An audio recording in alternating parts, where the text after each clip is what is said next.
Luzumane. Ngisacela sithi ukulungisa kancane lolo gama lelo. Luzumane. Ngiye ngizwe abantu bathi lelo gama lichaza uZuluman.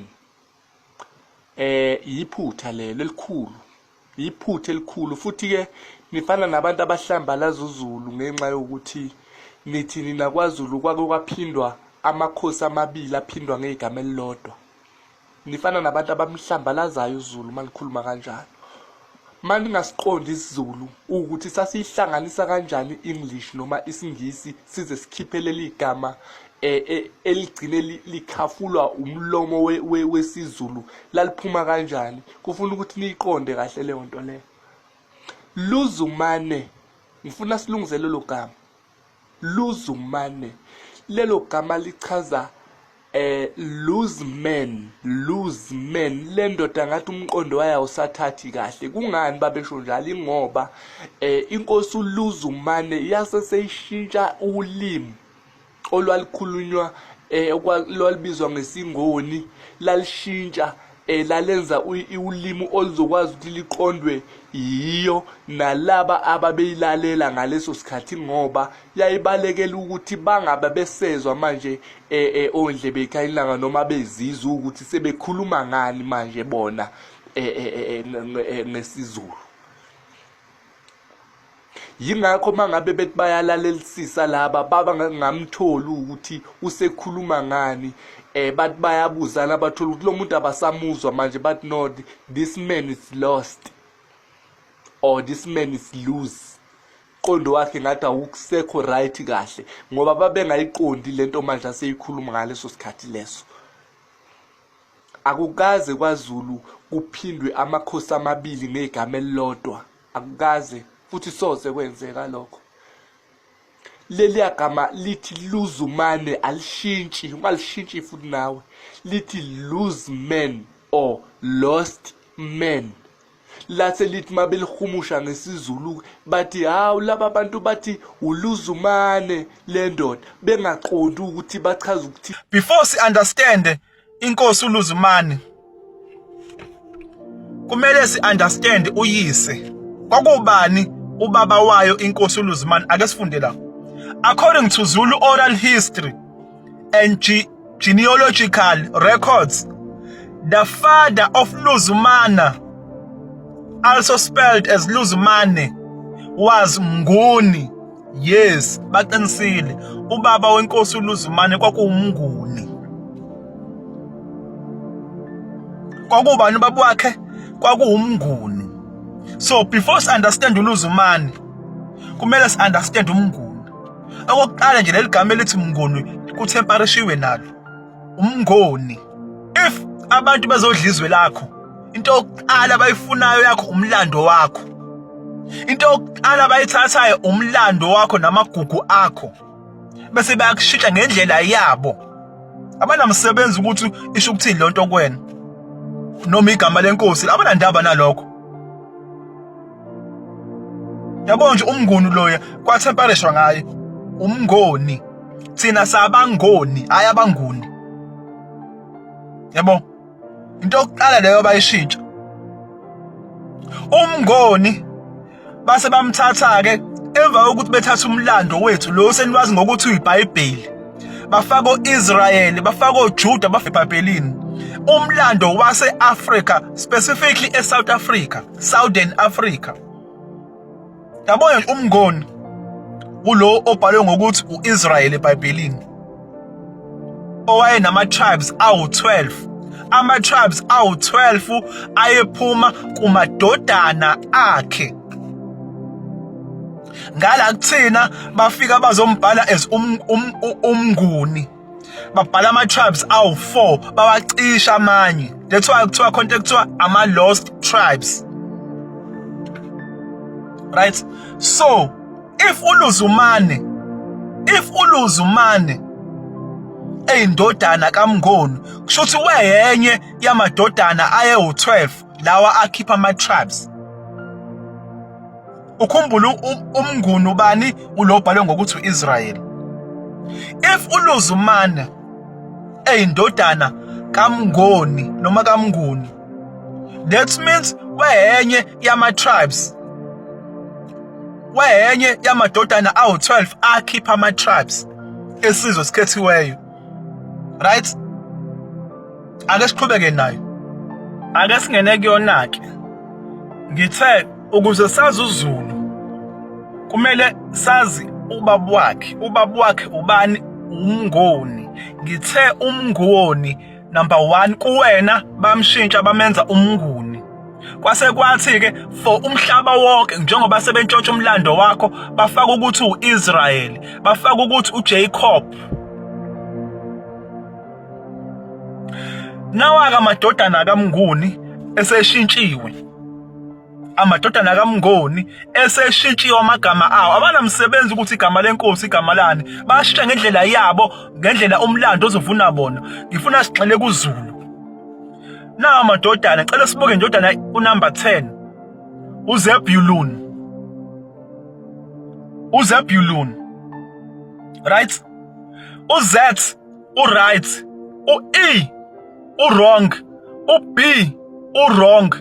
Bese uyajomba u-N egcineni u-wrong. Kusala abani? Kusala uZulu. Indodana kaMngoni. Umngoni ngithe ubani? Uloni mazi ngokuthi u-Israyeli, uJacob. Ake siqalele phansi. Singayithathi ngemizwa. uZ u-right. u-E, B babulali. Bese uzobulala u-N egcineni kusala uZulu. Balicolonize igama. Emva kokuthi sebedla izwe lakho, wena ukholwa lento abakufunza yona, wena uzuyama uma ngobhozo. uZulu loya, indodana kaMngoni. That's why if you say Nguni people avela uZulu, ngoba uZulu kwakwenye yamadodana kaMngoni, not uLuzumana. Ibona abashintsha igama lithi Zulu bathi Luzumana.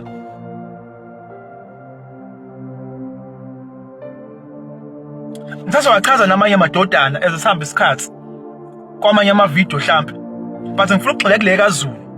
uZulu uqala le phezulu kuleli gama elithi Luzumana. Akuyena uLuzumana, uZulu loya.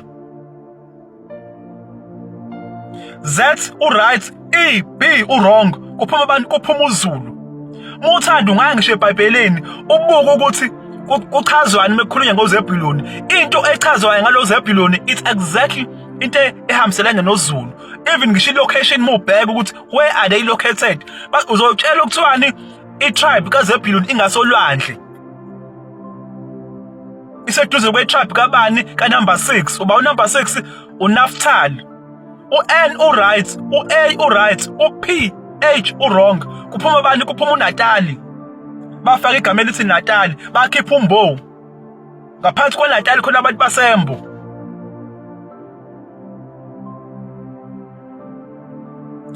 AmaZulu aqala lapha enkosini uLuzumana. Lela gama li-wrong lashintshwa. Iza nesisekelo, iza nobufakazi. Ake sibuyele back kwi-family tree ye-kingdom yakwaZulu. Ake singene kuyona-ke. Nansi lapha phezulu iqala kubani? Iqala kuNtu, ize kuMnguni, ize kuLuzumane. uLuzumane indodana kabani? Indodana kaMngoni. Nina nimazi ngokuthi uMnguni. Kwakuze kuthiwa uLuzumane ngobani? Wena uthi noma umkhulumi wethu uthi ngoba kwashabelungu bathi Luzman. Liphi igama lakhe langempela? Liphi igama lakhe labazali? Because leli gama uyalibona ukuthi lihlanekezelwe. KwakuwuZulu loya. Balishintsha bona. Njengoba livela ngale eBhayibhelini ukuthi naseBhayibhelini balishintsha. uZulu bamshintsha eBhayibhelini bazomshintsha ngala kwaZulu. Bathi uLuzumane. Lapha eBhayibhelini bambiza ubani? Bambuza uZebuluni. Nginivezelile ukuthi uZulu lela gama. Basebenza ngala kwaZulu, bashintsha futhi nakhona bathi Luzumane.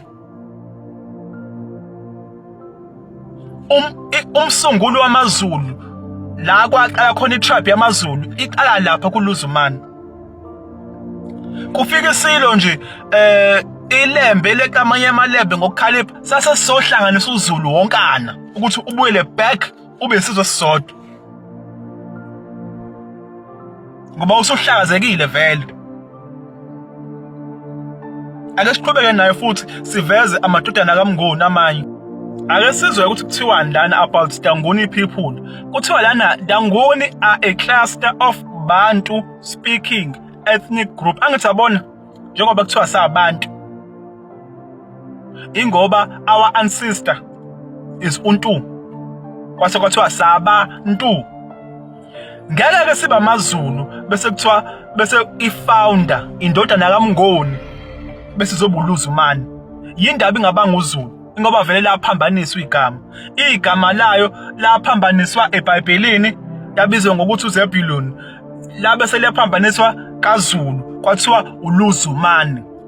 Bawuhlenekezela uZulu nje le akena uZulu nje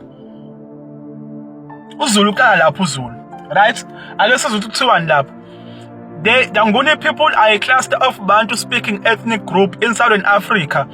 In Southern Africa, amanguni ase Southern Africa, not South Africa kuphela. Southern Africa, amanguni people wonke lawo. Base bawacisha amanye amanguni people, amanye amanguni tribes, amanye amanguni kingdoms. Bazofaka uZulu, uXhosa, uSwazi noNdebele.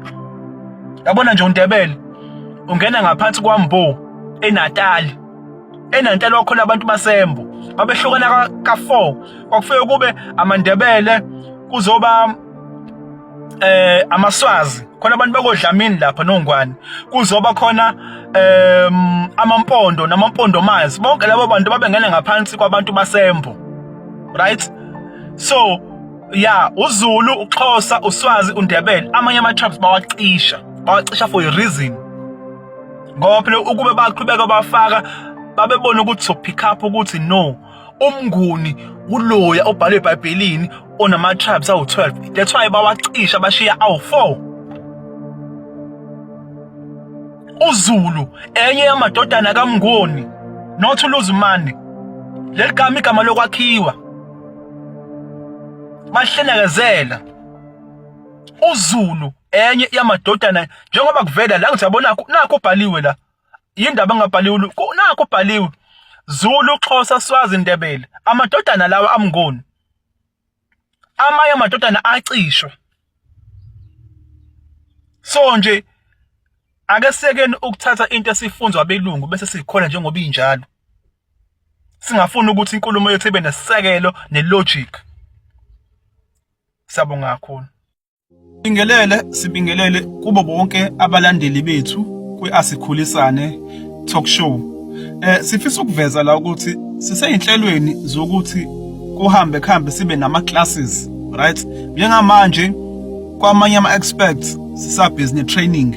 Kodwa sifisa ukuthi sibe nama classes nje ekhambeni kwesikhathi. So we have created a WhatsApp group.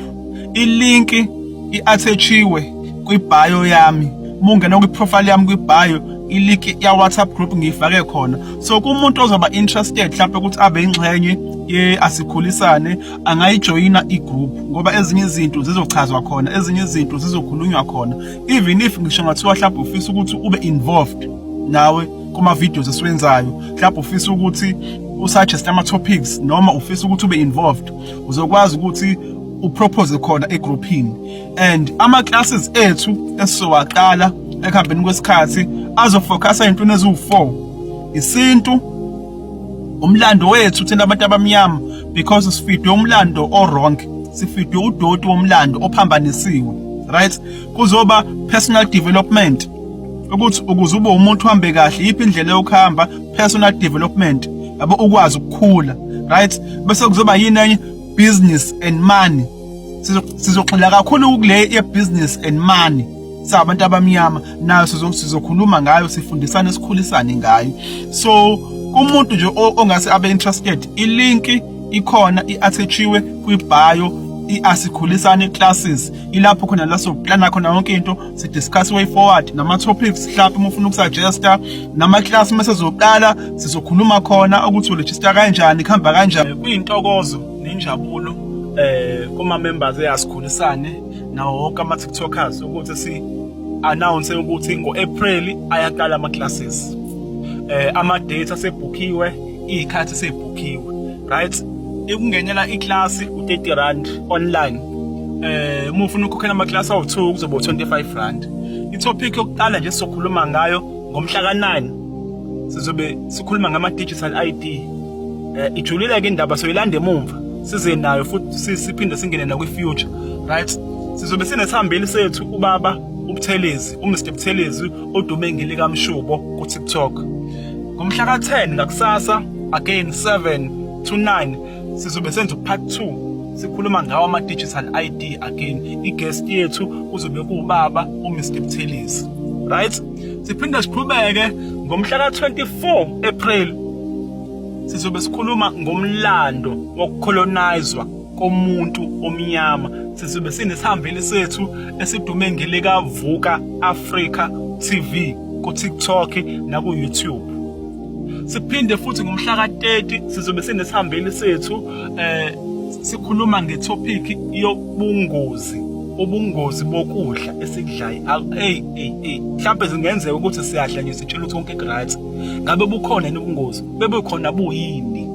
Yabo, sizobe sikhuluma ngobungozi bokudla lapho sizobe sinesihambeli sethu again esidume ngelikaVuka Africa TV ku-TikTok nangu-YouTube. So siyacela-ke ukuthi ningasali ma-TikTokers. Ama-classes aseqalile. Ama-classes ethu angaphansi kwama-categories awu-4: isintu, umlando wethu, ukukhulisana, bese kuzoba business and money. Siyabonga kakhulu.